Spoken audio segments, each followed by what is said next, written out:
Hi everybody, welcome back another technical demo around the Quarkus application. In this demo, we're going to talk a little bit about how to monitor your Quarkus executable file native compilation with the JFR, the JDK file recorder. I got a lot of questions around how to monitor the Quarkus native executable whenever I talk about that, because the developer are really familiar with the monitoring the application, like a hit dump and a thread dump based on the debugging capability on your JVM mode. However, native executable with Quarkus is a pretty much good, faster runtime, response time, and memory buffering. However, in the reality, developers still a lot of challenge to monitor whenever they got some issue and technical problem when your native executable file on substrate VM. So in this demo, we're going to showcase how to monitor native executable using Quarkus and JDK file recorder. Let's get right into the demo, how it works, and what that looks like. So first of all, I already generated a new Quarkus project, like a Kubernetes Java. I'm going to use a JDK 17 today. So in order to monitor your native executable with Quarkus, you need to at least use OpenJDK 17 or even later version like a 20 or a GraalVM 23. So today I'm going to use a JDK 17 at this moment. So that's why I'm going to showcase the Java version at the very beginning. And then I just generate a new Quarkus project and then print some CRUD capability in order to connect to my database, which is a PostSQL at this moment. So just in case, I'm using GraalVM 22 at this moment, but I'm using 17 OpenJDK. So here's my Quarkus application. I'm going to using the latest version Quarkus 3.2 and then expose a bunch of the RESTful API, and then using Panache entity, which allows me avoid fundamental operation implementation, for example, getter setter, and then like a create data, delete data, and then retrieve data, which eventually you need to implement for your DAO, DTO repository pattern.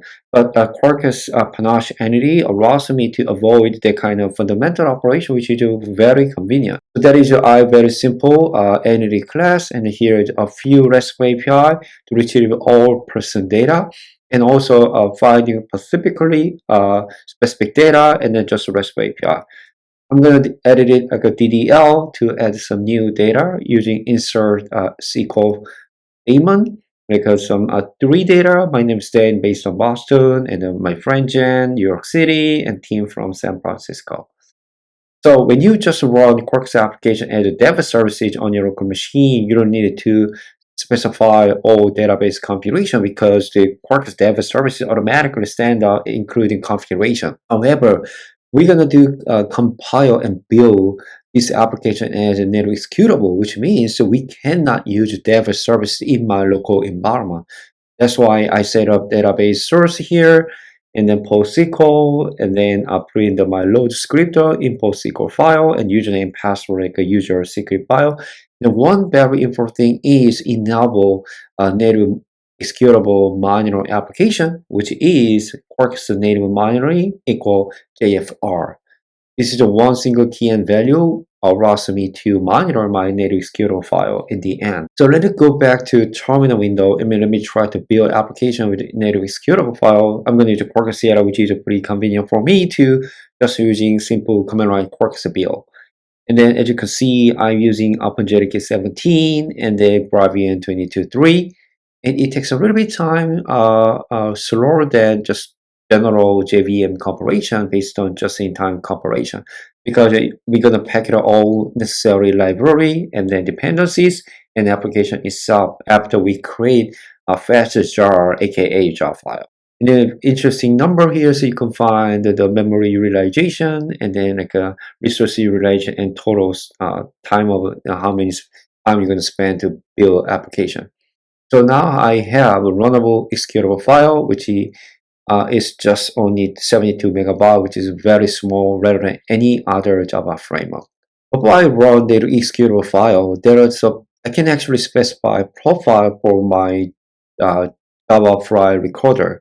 So which is a JFC extension file. You can actually enable object or location outside the lab or a bunch of the others, which allows me similar monitoring capability, just like a JVM debugging and monitoring stuff. You could actually set up a bunch of stuff like a stress tracing and enable some of the monitoring feature with some JFC computation settings. And now I'm going to try to run my application, but for that, make sure I'm going to run a PostSQL database as a container on my local machine with the same DB credential, username, user, password, and super secret.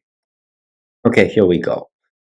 So I'm going to using PostSQL 14. I just using make sure my process is running. I can see PostSQL 14 is running right now. And I'm going to using JDK mission control, which allows me use a nice web UI to monitor all event or like a stack trace from my native executable file in the end. Alrighty, so I'm going to back to the first terminal and run my application. I don't need to Java command run anymore because it's a literally executable file. I just run target and then that executable file and then pass down a specific configuration here like a file recorder, and on the also starting file recording the setting is a profile JFC file and a file name which is output my monitoring file, which is recording like some. Let's try to recording the JFR file, which can be accessible in the JMC control. Okay, I just run and the data automatically generate, and let me try to access a few RESTful APIs just to make sure my application totally completely working. This is a RESTful API, hello world, and then like a person receive all three data from my PostSQL database.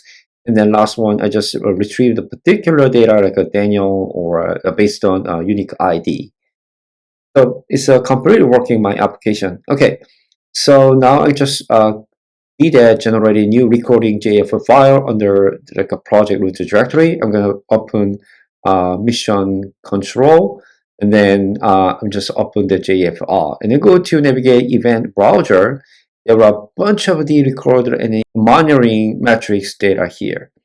You go to file recorder. I have like a 312 event already gathering, and then there are many kinds of stuff. It's almost zero because it's a very simple application. I don't even give some heavy workload, and then you can actually have some different panel like a stack trace and the view as well. That's it. This is pretty simple. You can actually go to find more the JDK mission controller documentation, how to use that, and then go to JDK mission control. It's just some of the tools invented by Oracle. And you can find the more runtime guide and the user guide, which teach you how to use that mission controller to monitor your GraalVM and then the executable file. I'm going to use today JDK mission control version 8, which is a race version. You can find all documentation how to use that. That's it. Thanks for watching. Have a good rest of the day.